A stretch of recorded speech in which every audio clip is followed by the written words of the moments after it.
Hey everybody, and welcome back to Inside Gaming Daily for Monday. Let's clap it up for the Series X. Let's clap for the console that kind of looks like it's from the movie 2001.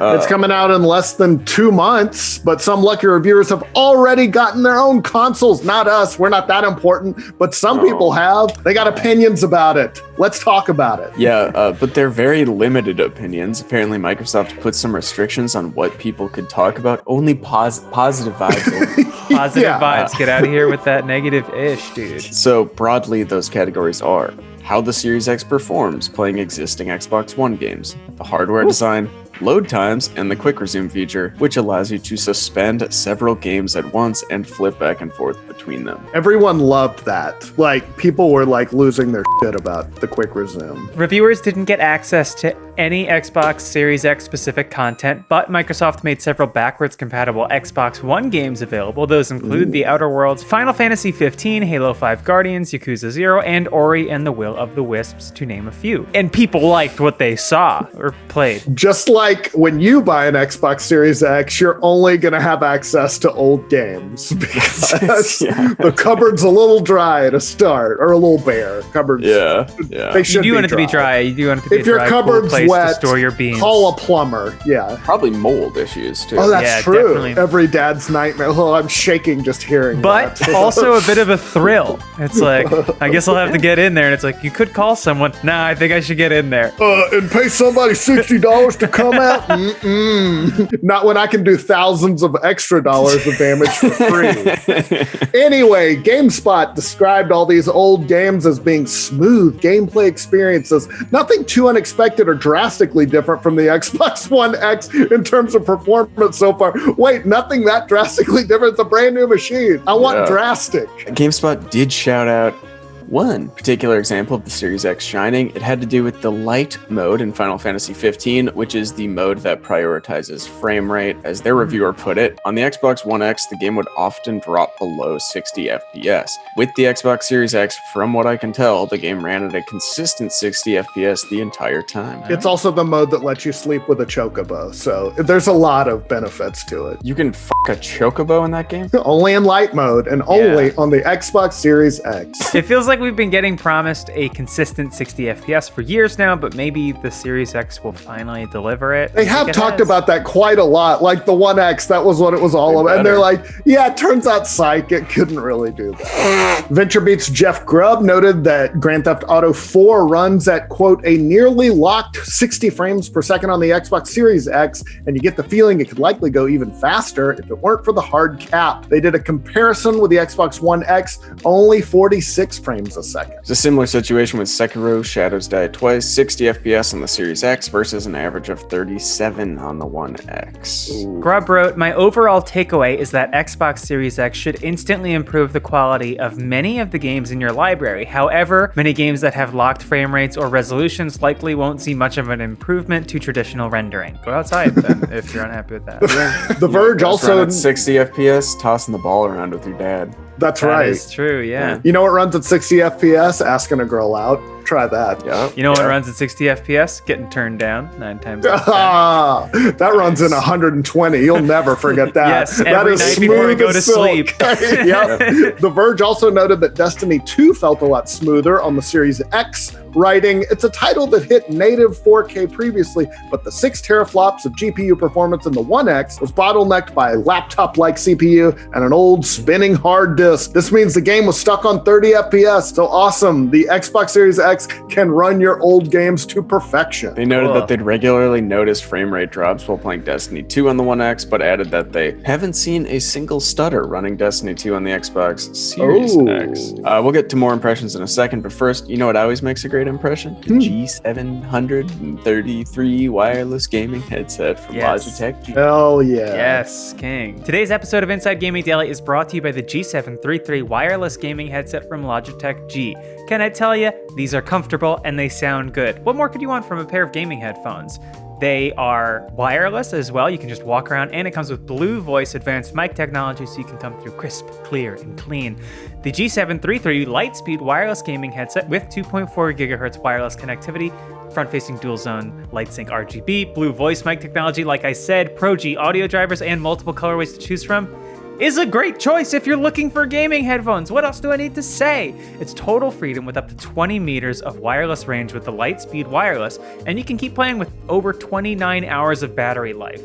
I don't know if I've plugged these in since I got them, and yet I have played game after game, time after time, and you can play wirelessly at a PS4 with stereo sound. It's got front-facing dual-zone light-sync RGB lighting, you can personalize your headset lighting, and you can also personalize style and comfort. The reversible suspension headband is designed for ultimate comfort, and each G733 colorway has its own headband design. Cool, radical, tubular, also soft, dual layer memory foam that conforms to your head and contours around your jaw for a better seal is on each ear, reducing stress points, and it can deliver long-lasting comfort. Honestly, a lot of the time when I have these on, I do not feel like I have on headphones, which, you know, when you're editing all day, you kind of can get headphone fatigue. Does not happen with these, which is great. It's available in 4 colors, blue, lilac, white, and black. Each has its own vibrant reversible headband and corresponding ear pads. For a limited time, Logitech G is offering our viewers 10% off select products at logitechg.com. Use code INSIDE for 10% off today. That's 10% off select Logitech G products with promo code INSIDE. Thanks, Logitech G. Okay, let's talk about more features of the Series X. Another big one that Microsoft and Sony, for that matter, have emphasized for the upcoming generation is load times, or the lack of load times. Yeah, this is the generation that's introducing solid-state drives to the world of consoles. Welcome, we've all been waiting for you. And with it, super zippy load times. This is my boy wonder, zippy load times. I'm ready to save the day. And trips on his shoelaces. I can read on a 5th grade level. Shut up. And this is where reviewers said the Xbox Series X really distinguished itself. Reviewers tested a number of games' load times on the Series X versus the One X, and the differences were pretty significant. Yeah, GameSpot tested Red Dead Redemption 2, which took 2 minutes and 8 seconds to load up on a One X. On the Series X, just 38 seconds. The load times in that are real bad. Pretty bad. That's a great improvement. Still very long. All right, we got some quicker ones for y'all, though. Control took 58 seconds to start up on a One X, just 10 short seconds on a Series X. Final Fantasy 15, 1 minute, 11 seconds to load on a One X, just 13 unlucky seconds on a Series X. You get the idea. It's fast. It's a lot faster. The Verge noted that they could load into a planet on Destiny in about 30 seconds. Wow. Compared to over a minute on an Xbox One X, and a regular Xbox took nearly 2 minutes to do the same thing. Only then to realize that they were supposed to pick up a bounty at the tower, and they have to do it all again. They called the reduction in load times the most significant and obvious improvement with existing games on the Xbox Series X. They also noted that it's even more significant because none of the games have yet been fully optimized for the Series X, so you'd assume they'll get even better once they're optimized. Yeah, this was all just sort of the backward compatibility improvements that Microsoft's been making. So pretty cool. It's good. Yeah. It's all good so far. The Verge's reviewer wrote, I switched back to my Xbox One X regularly throughout the week, and it was painful to witness these old load times that added a minute or more to games. Yeah, it's always weird when you go back to your old high school. You're like, it's so much smaller here now. I don't get it. Why aren't I being treated as a king? I was tenor section leader in choir, damn it. Really, Brian? That's true. Beautiful. Let's hear something. Voice. My man's got some pipes. What should I sing? I can't think of anything right now. Oh, everybody. Oh, no, I couldn't. Oh, this old thing, not me. Games media veteran Jeff Keighley also said that the load times were vastly improved across the board. He wrote, I tested Fortnite, Warzone, Ori, Batman, Arkham Knight, and even older titles like Modern Warfare 2 and Gears of War, the original 360 disc versions. Load times and quick resume makes moving between games almost like alt-tabbing. Oh, we get it. You're rich, Jeff Keighley. Man. Yeah. Speaking of quick resume, let's talk about that feature because it was another thing that reviewers were real positive about. It lets you suspend a game, actually several games, and then flip back and forth between them without having to restart each one. It's like tabs in your Chrome browser. It does seem cool. GameSpot's reviewer managed to suspend a total of 6 games simultaneously. By the 7th, the console finally made them restart one. But still, really cool feature that correct me if I'm wrong, I don't even think we see this on gaming PCs.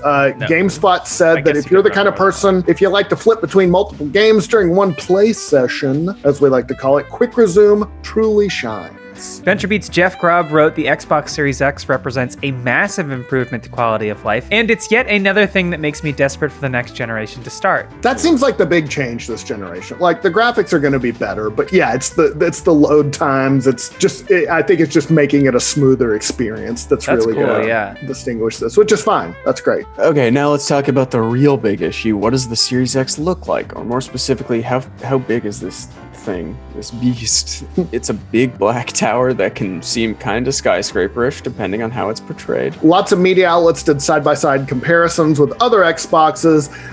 It's definitely as tall as its predecessors if you put them on their ends, but definitely thicker, girthier, in some cases more than twice as wide. IGN described it in classic IGN fashion as hefty, but in a good way. They added, when you hold it, it feels like a premium $500 thing, for whatever that's worth. In addition to standing vertically with the green vents pointed upwards, the console can also be placed on its side. IGN also noted how quiet the machine is, much more than the One X, which can get pretty loud when the GPU is chugging. Reviewers noted that the Series X's 1 terabyte of storage can be spent very quickly. Yeah. It's actually just 802 gigs of storage after the operating system and system files are accounted for. Yeah, Microsoft has partnered with Seagate on a 1 terabyte expansion storage card. It's like the optimal thing because you can still run games super fast, but it's also the most expensive at $220. As IGN noted, you can use a cheaper external storage drive, but then you're losing the advantage of the quick load times because you're not playing games off the internal SSD.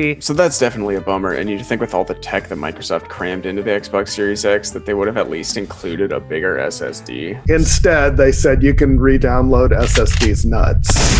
Ladies and gentlemen, we got him. Anyway, all in all, reviewers seem to like what they saw, at least so far. We'll learn more in the coming weeks about the different aspects of the Series X, but so far, so good. People like it, and it works. Yeah. All right, Brian, you want to take us out? Goodbye. Proprietary storage card suck. Oh my God, no. Flowers? Come on. Stop. Ow, stop. Welcome to Inside Gaming. I'm Brian. It's the weekend roundup. So obviously the big news this week was Microsoft buying Xenomax, the parent company of Bethesda, id Software, Arcane Studios, and a whole lot more. They made the purchase for an eye-popping $7.5 billion. It's completely shaken up the gaming industry.